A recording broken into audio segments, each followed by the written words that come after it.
Objects in poems. When the poem says, "You see your house on the horizon," you may instead feel yourself just outside, ready to enter through the door. And when the poem says, "A light shines far off through a window," you may instead feel yourself inside, sitting by the lamp, reading and hearing angry words from long ago. And when the poem says, "Darkness falls between you and the door," you may instead already be inside, turning on more lights. Examples like this make it perfectly clear. Objects in poems may be closer than they appear. Hello, everyone. On Saturday, October 17th, the Powow River Poets hosted via Zoom a tribute to our dear friend David Davis, author of the Joy poems and 3 other poetry collections, which he left to us along with 1,000 other gifts when he left this world in July. 14 readers each chose one of David's poems to read, and some of us tried to say something about the kind of man he was. What follows is a recording of that event. The program runs for about 55 minutes. If you knew David Davis, it will be apparent to you at once that 55 minutes isn't enough time. We would need a long weekend's festival. We'd need to pitch our tents and talk well into the night to properly celebrate this many-faceted gem of a human being. There'd be naturalists there and birders. Someone from the ornithology department at Cornell would talk about their collaboration with David on what he called his legacy project. It was a game for identifying birds, and it was based on Pokemon. There would be logicians there and mathematicians saying things beyond our comprehension, because throughout his life, David filled stacks of notebooks with equations trying to solve the great historical unsolved problems of mathematics. There would even be retired military generals who had partnered with David trying to shore up our nation's cyber defense systems. And there would be poets, published poets and unpublished poets. David wanted nothing to do with hierarchy of any kind. There would be lots of people who write poems simply for the joy of writing them, as he did. And it would take some time for all of those people to weigh in on what David meant to them. It would be time well spent. But there is another reason 55 minutes isn't enough time, and it's a less lofty reason. The program really lasted a full hour. But when it began, I forgot to hit the record button. The video begins rather abruptly. The program is already underway. It's my fault that you're a few minutes late. David's wife, Wendy, has already said a few words. She was lovely, poised, and gracious as always. I'm sorry you missed her, but I'm glad you've come. Welcome to our bittersweet celebration of a rare soul. Special gift for poetry. Of course, he was a marvelous poet, and a very special gift for friendship, but also that he spread joy everywhere. Wherever he went, he spread it. So I am going to introduce now Alex Bruskin, David's stepson, and he happens to be our first reader, but I sort of muscled him into saying a few words to the audience today, because he can tell us things that we don't know. We know David pretty well, but this is a fellow who has known him all his life. So please speak to us. Yes. And thank you for being here. Thank you, Rhina, and thank you for the kind introduction. Seeing you guys here to honor him and honor his work is really very significant, and I appreciate it. So with that, now I'm going to read 2 poems. The first is one of his very favorites. And I contemplated actually not reading this and just showing you the video of him reading it, which I videotaped just a few months ago, but maybe I can make that available to you guys in some other fashion so that you can see that, because Of course, you know, I'm not going to do it the same justice that he does. But this is the waterfall, and this is from Crossing Streams on Rocks. The waterfall. I left my cubicle and those gray things, the bugs we couldn't fix, the deadlines passed, to drive 4 hours and camp near Poncha Springs, well off a road I always took too fast.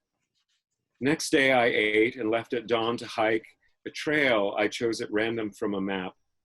Passed once too often by a mountain bike, I left the path and climbed the ridge. A gap opened on a way down to a stream. I followed it, and then I heard a sound. Aspen dappled, moving in a dream. I ducked beneath limbs, made my way around. The powdered trunks and fairy trumpet stalks, the cinquefoil and columbine and rose, toward a booming coming from the rocks. A final wall of briars tore my clothes. I broke through to a pool beneath the falls, a hidden place that no one ever knew. Reverberating thunder filled the walls of rock that hid the waterfall from view. I do not know how long I stood in mist and sound and memory, with my mind caught on something that somehow my life had missed, with no awareness of the loss, the thought that earthbound streams can leap into the air, turn into rainbows, falling like bouquets, in roaring coruscation land, prepare for normal life, grow calm, and flow away. So that was the waterfall, which, as I said, is one of his very, I asked him about a month before he passed, I asked him what his favorite poems are, and that was one of the top 5 or 6. So this one is a little more personal, though. This is the second one, and thank you for granting me a second poem, Rhina. This one is entitled Boston Marathon 2004, and is basically my story. I ran the Boston Marathon in 2004, and so this is my story, and David actually asked me if he could have my permission to write up my very difficult race. So here it is, Boston Marathon 2004. 20 down, 6 more. I walked for a bit, but a teammate said, run. So I ran without thought, hearing voices wrapped in a strange roaring. How are you? They asked at the finish. Okay. But they led me away to the first aid tent, 45 minutes in green tinted light, packed in ice, sucking on emerald fluids, a Kenyan beside me, better time than mine, lay prone with IV tubes stuck in his arm. I wandered a bit, climbed the stairs late at night. A very warm day, they said on the news. For the rest of the week, I still heard that roaring. Mhm. Anyway, yes, there we go. Thank you very much for those. And thank you guys. I'm looking forward to hearing your readings as well. And thanks again for honoring David in this way. Well, thank you for both poems. Tony's up. Oh, of course, Toni, I'm sorry. Hi, it's all right. I was ready to be recused. I was testing you for alertness. I am alert, I hope. And taken my rescue remedy in hopes I will not cry, but I join Alex in the emotion. David was a true friend of mine, and there are always only a few in each lifetime if you're lucky. And I think of that in that he was always straight with me, kind and perceptive and straight, and smart and funny, we know that, but that mattered a lot. And then later, after I'd met him in workshop of the Powow River Poets, for some years, I discovered he was a Peace Corps volunteer, and I must say I've never met one yet that I didn't like. So that really secured it for me. We had a few cups of tea over the last 10 years, too few, I think now, but very restorative and connective and helpful to me, certainly. Never about poetry, always about other things around poetry and life and the cosmos and his understanding of it, and always informative and helpful to me.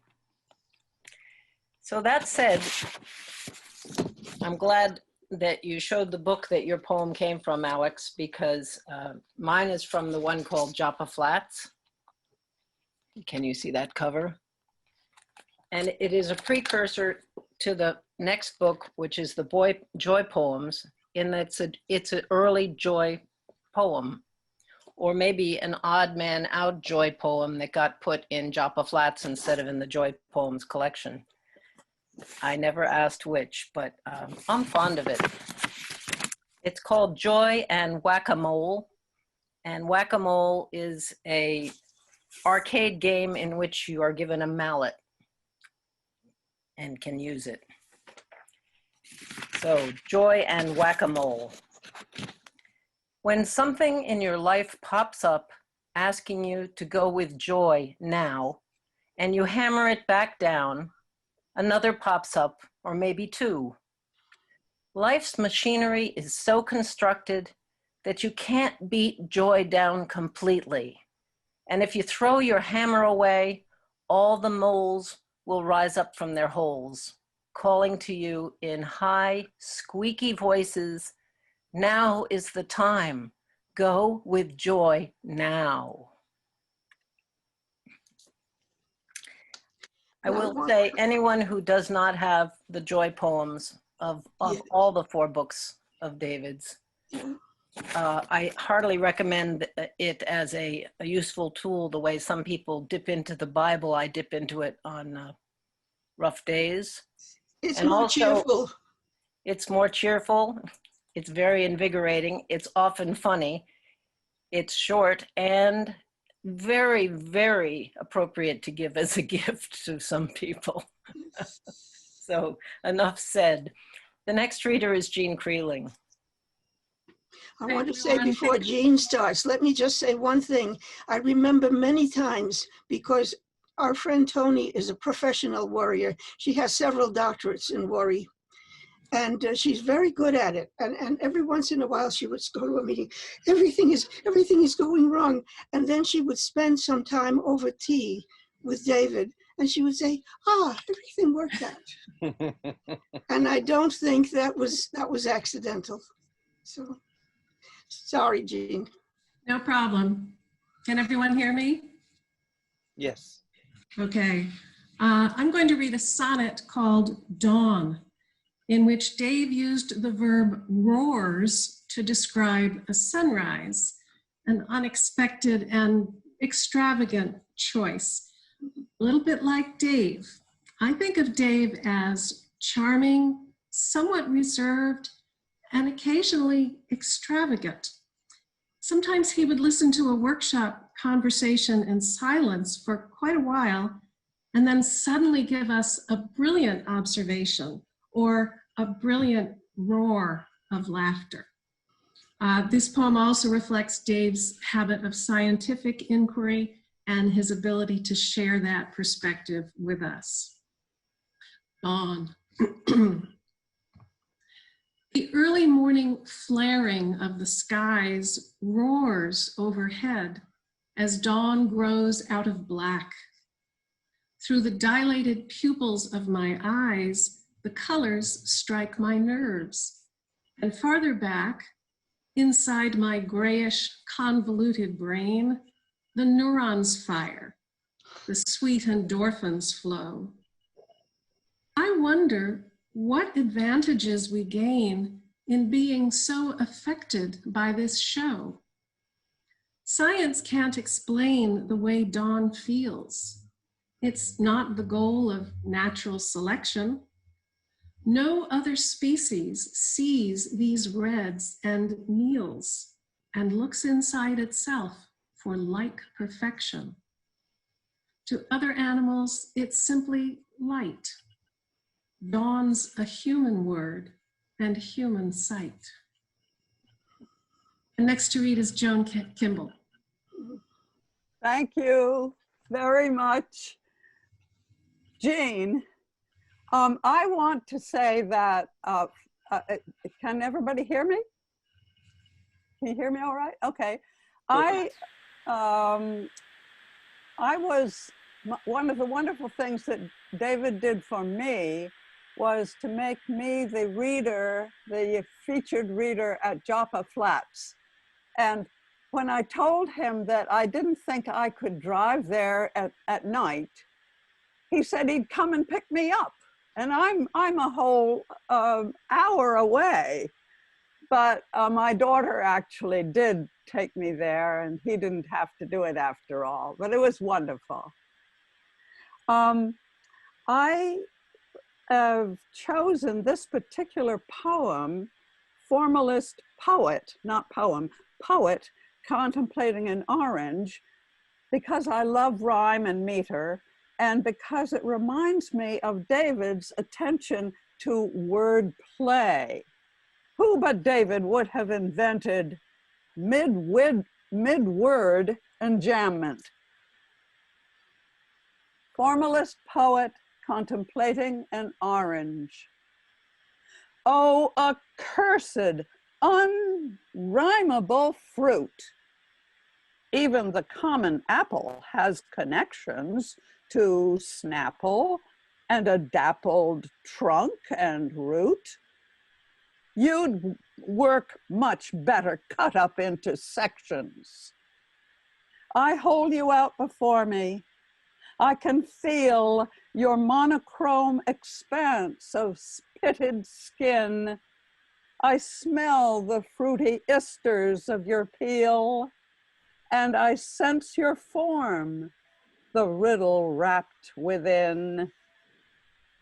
The Prince of Denmark studying a skull, I ponder the enigma of the orange. It has no rhyme and mocks me for a dull and mortal hack, aspiring to be more angelic in the line and breaks I pick. Mid-word enjambment may have done the trick.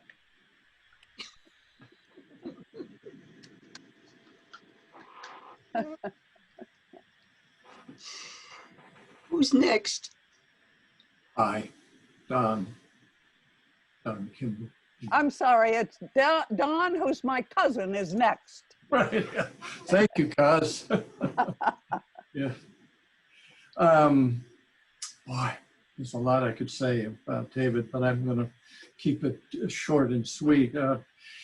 David's poems, a lot of the time make me laugh, and I want to go back and reread them. And then I see a serious side of them. Then I see a very technical side to them. And it's one of the marvels of his reading, his poems and that kind of thing. And there's a poem here, it's a delightful sonnet. And I chose this poem, not only because I love horses, but it also because it illustrates David's unique wit, I think, and I really miss him. It's Sonnet with Horse. A quatrain made of one strong rhyme and glue to hold the lines that long to fly apart. A weaker rhyme that somehow has to do. A horse that hates to pull its racing cart. Another quatrain stronger than the first, appealing to the senses. Something red flutters from its mane, while bubbles burst inside the spittle hanging from its head. A volta taking us from there to here, while the horse rebelliously plods. One good turn deserves another near, a final couplet written by the gods. These enterprises fit our grand design, if horse and sonnet reach the finish line. To me, that's vintage, David. Yeah. It's perfect, it's perfect. Yeah. And the next reader is Kyle Potvin. Thanks, Don. Hi, everybody. I have a friend who's going through cancer treatment right now, and every few days I send her one of David's joy poems. And I could take a picture and, attach that to the email, but instead I type out every poem. And it's helped me get really close to David and his words and his joy. And so it's been this beautiful gift for me as well. And I hear his voice every few days, which I love. Now this is called Joy in Yellow, and it's actually even more poignant now that I found out today that he's colorblind. But this is how it goes. Joy and Yellow. I was short on my contract and nothing was working. A teaching moment, said Joy, rubbing her hands. When it flowed yesterday, what was different? I thought a bit. Everything seemed brighter and more yellow, I said. Now choose some object here that you like.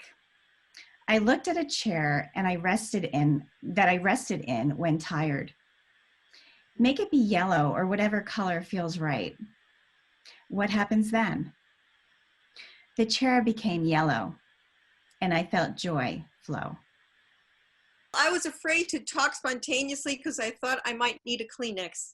So I wrote down what I'm going to say. And I remember the day that David was talking about communion with nature. That that is what he wanted, was communion with nature. In fact, he has a poem by that name in his 4th book. And we can see his close connection in so many of his poems. And I thought, well, I wanted to read a poem that was about family, that was so important to him, that was about birding, that is so important to him, and that showed his generosity and how he was always grateful. He was giving and yet always grateful. And he had a sense of wonder. And in this next poem, it is with his nieces. And this poem is in his 4th book, Market Town. I will try not to block my camera. My nieces and Nuttall's woodpecker. When they were young, I'd drive with my nieces birding in the hills near Hollister. We'd see ferruginous hawks, both eagles, roadrunners, and Nuttall's woodpecker, a California bird. Sometimes they would squabble in the back seat. You're mean, and it's not fair. But when we had a good bird in the scope, the day was kind and the world was fair. Now, if I birded with Magali, we'd see European robins and missel thrushes. With Natalie, Japanese wagtails and white-cheeked starlings. With Ariane, San Francisco city birds. But when I drive alone in the hills near Hollister and see a Nuttall's woodpecker in the scope, the day is still kind and the world is still fair. Thank you, David. Our next reader is Alfred Nicole. All right, and then after that, we'll check for Anne again. Okay.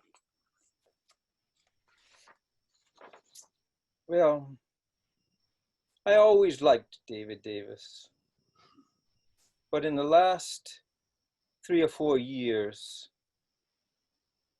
I really came to love the man. And I don't use the word lightly. Time spent in David's company was almost as though to escape the grip of time.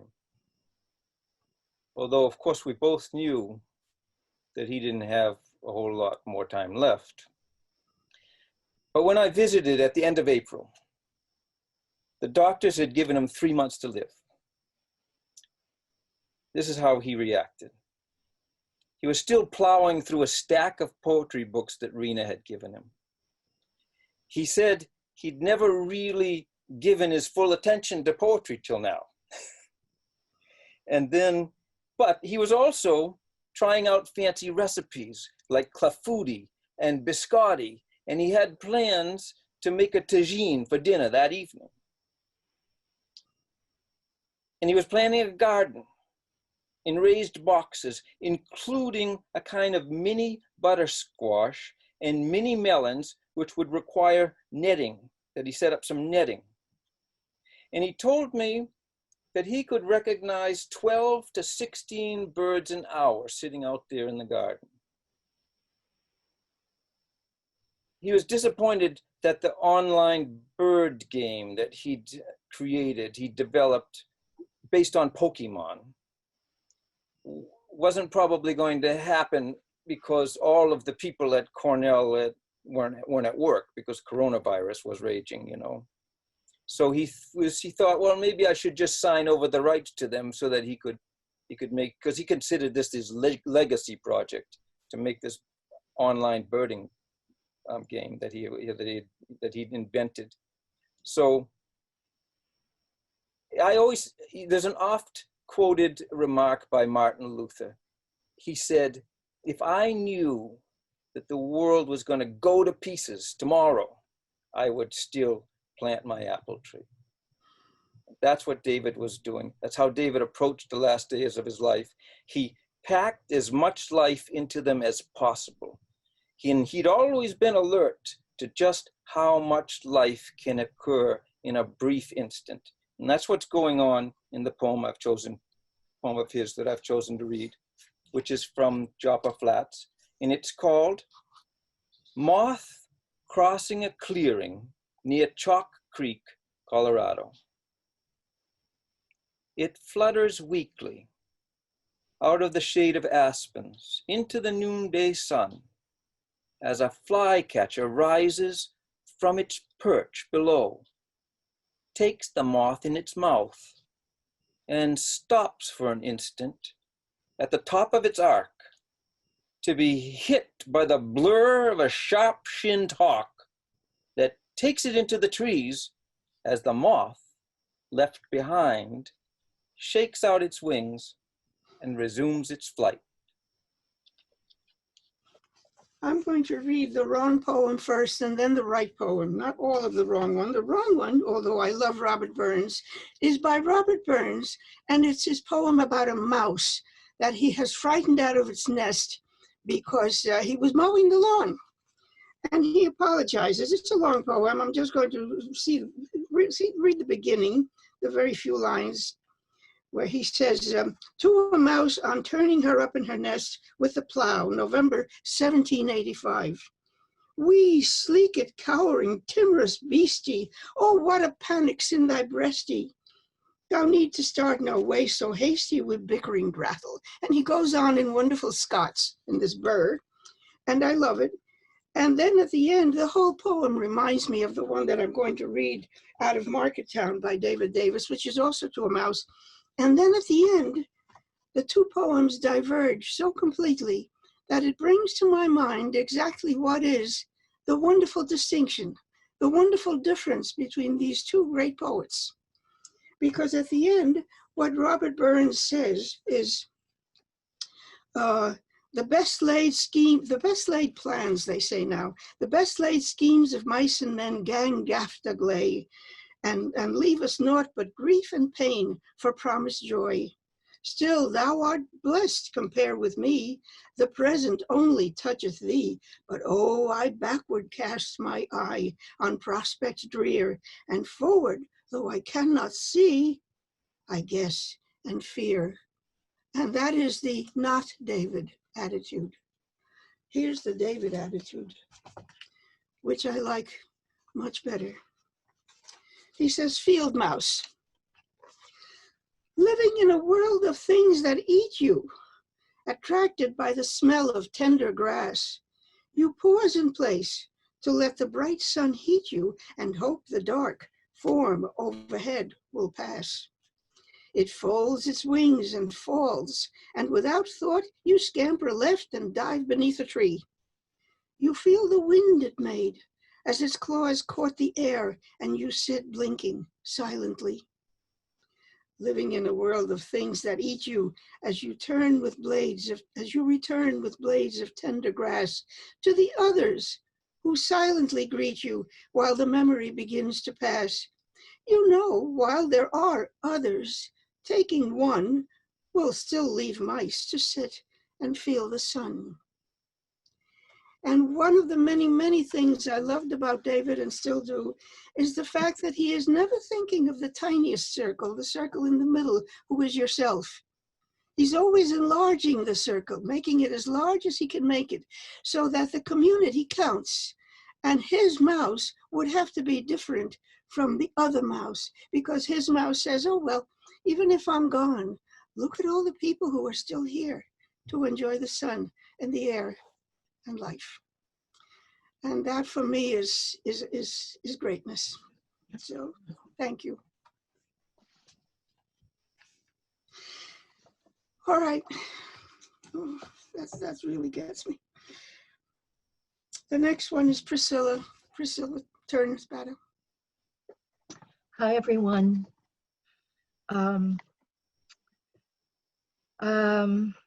This is kind of hard. I've teared up a couple of times already. Dave was a great guy, sweet and sardonic and funny and always encouraging and supportive. You always felt better when Dave was in the room.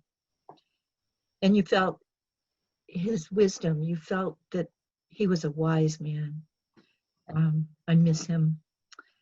I'll be reading from Market Town, and the poem is called On the Path to the Bell. And there's an asterisk in the book. It says a plein air poem composed at Old Frog Pond Farm. Old Frog Pond Farm is an organic apple orchard and farm stand and studio in Harvard, Mass. And the grounds include many sculptures placed throughout the natural setting. They have regular plein air poetry readings there, and where the poets wander through the grounds and compose poems on the spot and then gather to read them. David was a frequent and eager participant at these readings and loved being at Old Frog Pond Farm. On the path to the bell. You could go directly to the bell, up over the ridge and down, bushwhacking your way. But the path that exists goes right, then left, then curves, taking you by the pond with its borders of moss and flowers and rocks with small Buddhas sitting mindfully on them. I enjoy the bell more because the path has taken me away from it to show me these things. And when the path leads me back, I am filled with the pond and flowers and Buddhas. I am different and ready. So take the path. Walk where the Buddhas wait. The crookeder the path, the more it's straight. Of all the people who would be accepting and even joyful about me forgetting what time it was or what day, it would be David. And it is my pleasure to read the poem, Joy Appears, because I love all of the joy poems, that one in particular. I especially loved hearing David read the joy poems at Joppa River quite a while ago. And I also loved whenever he read, or often when he read, that he would give us choices. Do you want science, serious science, silly for birds? And he would do it in a completely relaxed and, you know, fine, good, okay. Anyway, from the moment David joined the powwows, he shared so much joy with all of us and with each person. And that just added to my desire to read one of the joy poems. Joy appears. Joy appears. The first few days were easy, although it took many tries to feel I'd totaled 5 minutes. I thought maybe joy was a muscle that strengthens with use, and mine was weak. The 4th day was the most difficult yet, and I feared for the contract. Look at this, said a voice behind me. Her hand pointed to a picture of me and my wife.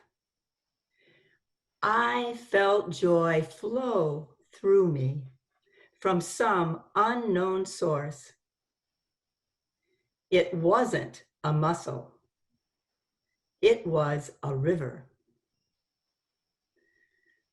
Thank you, David.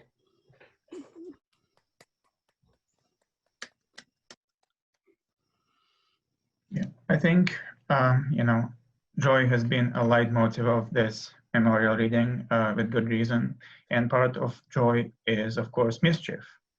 And the poem that I'm going to read speaks to that on multiple levels, both in terms of the references to Robert Frost that occur throughout.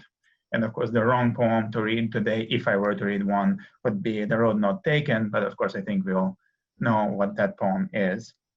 And then also the actual behavior of the narrator, of the speaker, at the volta of the sonnet, which we don't necessarily expect once reading the poem, but feels so appropriate.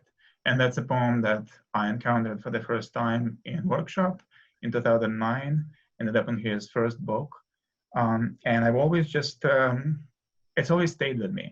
It was like one of those poems that I thought about over the years, on and off. It just keeps coming into my mind at various appropriate and inappropriate occasions. So this poem is called All the Difference. 2 cars at once drove down our road last year. One was red and one was turning brown. They met head on and stopped. And it was clear that one of them would have to give up ground. Our lane's not wide enough for 2 to pass. Those days we saw no more than 1 go by. The man got out. The woman gunned the gas in neutral on our road, less traveled by. We could see them point and hear them talk as they debated aspects of their plight. At last, the woman drove up on our walk and gestured as the man drove out of sight. It was exciting. Now, more cars come round since I took the narrow road sign down.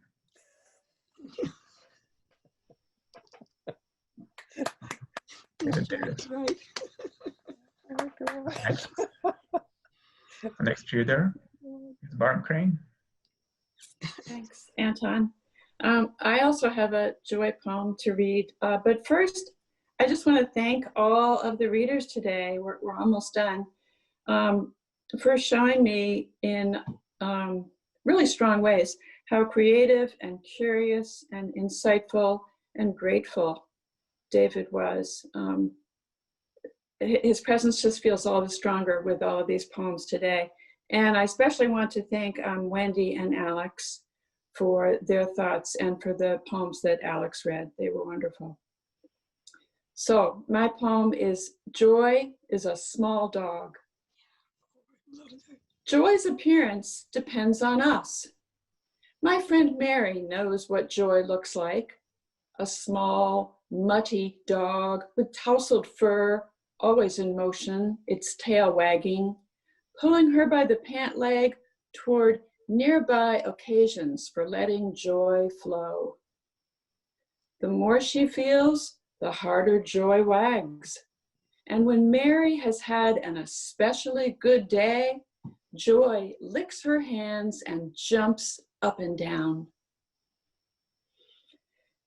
And our final reader for today is Susan, my friend, Susan Edwards Richmond. I just want to say how pleased that I was to be invited to be part of this event today, to be an honorary powwow poet for this event, to see so many friends and people whose names I've heard over the years, and to have this opportunity to honor David Davis, who has been a wonderful friend through the years, in so many ways, through our friendship in poetry and in our love of the environment and our passion for birding. And I think it's probably a testament to David that our paths have crossed in so many ways that I actually can't remember how and when we exactly first met. But I do remember being excited when I learned that he had been appointed to be the Poet Laureate of Joppa Flats, the Mass Audubon Sanctuary in his home turf. And as far as I know, he's the only Poet Laureate of any Audubon sanctuary. And it was a job that he took very seriously, quickly putting together a wonderful event series, which, like him, appealed to people with a wide range of interests.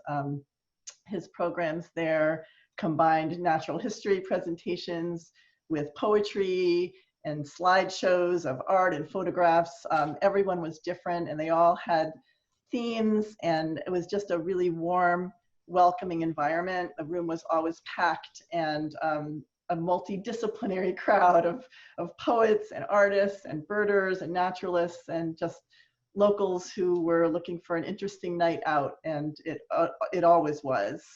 And I do remember there was always a good concentration of birders, and I remember joking with David about how he was the only audience where I could refer in a poem to something like a lark sprouting horns, a horned lark, or something flying lower than a harrier hawk's flight, and most people in the room would know exactly what I was talking about.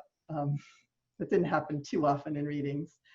And whenever I read there with David, he was always so generous in clearing some time so that we could spend a couple of hours birding at Plum Island beforehand, or he would invite me to a wonderful home-cooked meal with his wife, Wendy, at his home before the event. And I know he did that. He took great pleasure in doing that, and it was a wonderful cultural offering for the region. And a couple of years ago, he handed that series over to Lani Sanishel, who I think is here. And I assume, I don't know how it's going with COVID, but I assume that it continues to this day, or we'll find some way to continue after the pandemic. But the poem that I chose to read of David's actually comes from another intersection, and I was all prepared to explain about Old Frog Pond Farm, but Pricilla did a wonderful job of doing that earlier. David was a frequent contributor. I think he attended almost every year for the 7 years we did it, right up until 2018. He would come to the farm and write his poem based on some inspiration on the farm itself, and then we would all gather in September to walk the property and read the poems. And in 2018, I remember, I think it might have been The Path to the Bell that he read, and he was with us smiling a little bit. You know, he had his portable chair with him and rested when necessary, but always happy, never complained about anything, the way he felt. He always just took, as everyone has been saying, was just such a wonderful thing about his personality, took great joy in whatever life was giving him, and whatever friendship and whatever moments. The poem that I've chosen to read is one that when I first started to do a Poem of the Month blog for Old Frog Pond Farm and Studio, I asked him if he had a poem that he would like to contribute. And that was in August 2014. And it's in the book Joppa Flats. And it's called The Oxbow of the Connecticut. The water lies in a loop curling back upon itself, so that the small figure in the canoe can almost touch the water he will be gliding on 10 minutes from now.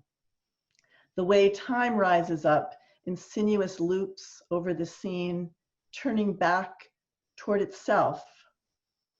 I'll be here 3 months from now, and that moment seems nearer than the bends of life I will navigate to reach it, and the events after that will flow in this direction, to the way we go out and come back a little bit further and a little bit changed.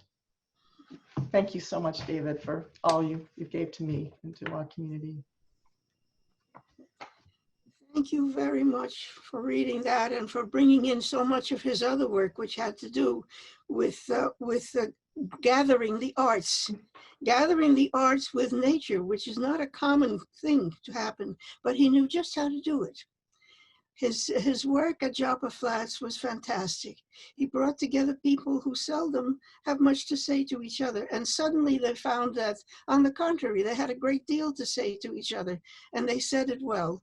Visual arts, music, movies, slides, and of course his own best one for me anyway, the poetry, which he made fit and exactly right in that milieu. So I wanted to hand this over now to those of you in the audience, to those of us in the audience. We're all audience here, because we may be finished with the poetry, but we're not finished with the other thing, with the personal gifts that were given to us by David. I think he gave an enormous gift to all of us powwows, because he made us a little bit less serious and less straight. You know, we're a bunch of formalists, let's say it. When we have a free verse, we try to shape them a little bit. We try to fix them, quote unquote. But he taught us that no, everything goes, everything is good in its own way, and he brought in, as Anton said, a little mischief. And a little mischief is a wonderful thing wherever it lands. So he made us looser, he made us funnier, he made us friendlier and warmer, and he made it easier for us to be something other than who we started out being. And I'm infinitely grateful to him for that. And on an even more intimate thing, and an even more intimate basis, I'd like to say what he did for me personally. I became widowed 4 years ago, and at first I felt that I had become half a person, and I was not ready to get back to life. There was no way that I was ready for life. He taught me through his behavior, through his acceptance of reality, because he was not a romantic in the sense of, oh, everything is wonderful. No, it's not wonderful. Some things are very painful. He knew that, and he allowed it, and he permitted it to be painful. But he had something that I had not learned yet. He had the gift of gratitude, the gift for accepting what is lost, because you cannot lose it until you have it. He was grateful for every good day in his life. He was grateful for a good marriage, for children, for everything that had been positive in his life. And I became ashamed. I said to myself, no, I have so much to be grateful for. I have to learn this. I have to learn this. So he taught me something that nobody had before, and I'm very grateful for that.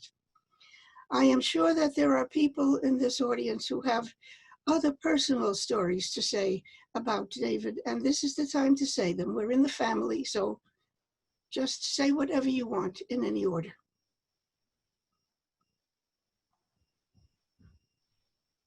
No?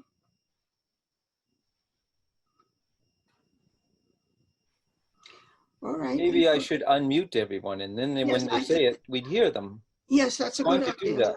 Boing. I think that's a good idea. There. I will mention that between Wendy and Alex and me, there was an agreement that, of course, we had to do something like this, unfortunately, in the Zoom platform, but that it had to be done and sooner to make us all sort of feel better and have something to focus on at the time of David's death in July. And at the same time, we were absolutely of a voice that there will be another occasion, at least one, whenever we can get together in the flesh, in person, and probably on, I would not be surprised, on Plum Island or at Mass Audubon, Joppa Flats, or wherever we determine we can on a date to be agreed upon, maybe as soon as next summer, who knows, maybe a year from now, maybe two. We'll see how it goes, but there will be another opportunity to read and have some good food and conversation and a few laughs and hugs and all those things we've been missing and go into a long winter without. So I just wanted to say that's going to happen. So stay tuned. I'll certainly report it to everybody on the major mailing list. And if it takes place in Sharon Drive, I guarantee sherry. ooh. I will also say that any memorial without good food is not a proper memorial for David Davis. I believe that. I'd just like to say that David really touched my life as a poet and a friend. And we both lived, well, he grew up in Colorado, and I lived for a short time in Crestone, Colorado, an incredibly beautiful place that I think of often. And we had that kind of connection. We would reminisce about Colorado together. And well, thank you, David. There are quite a few here, like Isabel from Merrimack Mike, and we are all grateful to David for his giving us our own call, our wolf call. Whenever people would come up to speak, it's to read a poem, or especially if they were new or something great just happened to them. So I think we should share with you our wolf call that was given to us by David. Is everybody from Merrimack Mike ready? Yes. Yes. Okay. Woo, woo, woo, woo, woo, woo, woo,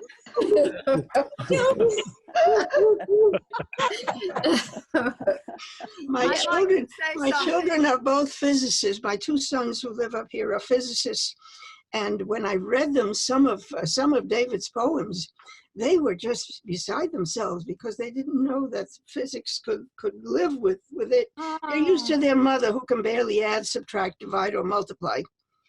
Forget about divide or multiply. But at any rate, they saw, oh my, so this is universal. And it was a wonderful thing, the gift that he had for combining unlikely things. And he was full of mischief. I think David was very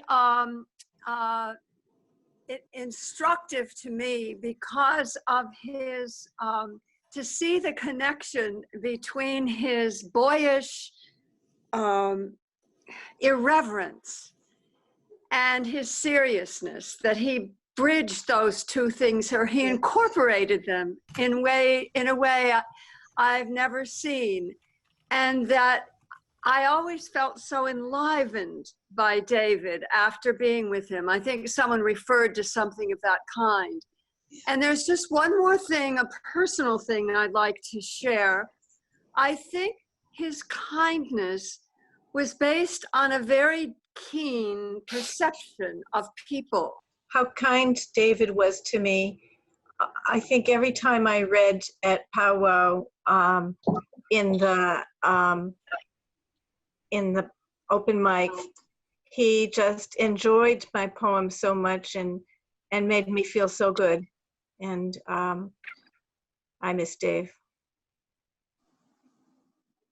Well, let's look forward to that party wherever it takes place. Be sure that there will be plenty of food and drink and laughs and stories. And I want to thank all of you for being here.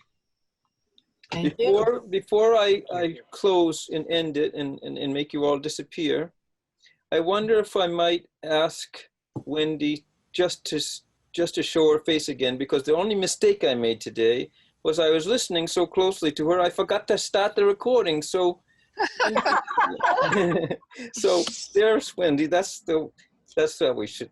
Yeah, that's right. That we should end with Wendy. That's perfect.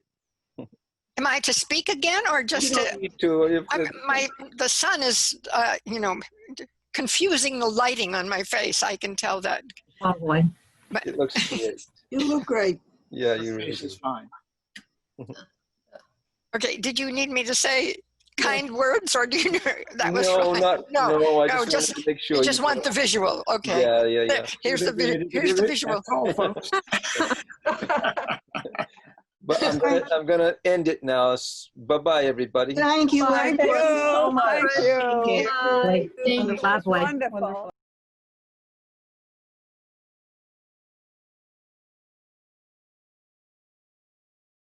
This next poem is taken from the Market Town sequence in the book Market Town and Other Poems. The Communion. I walked to a log beside the stream and sat as I was used to do. My heart slowed down. A silver stream of minnows drifted into view. The jays switched off their warning calls. A deer resumed its meal of grass. A pair of beetles rolled their balls of dung intently walking past. I was accepted, flaws and all. Between us, then, there was no wall.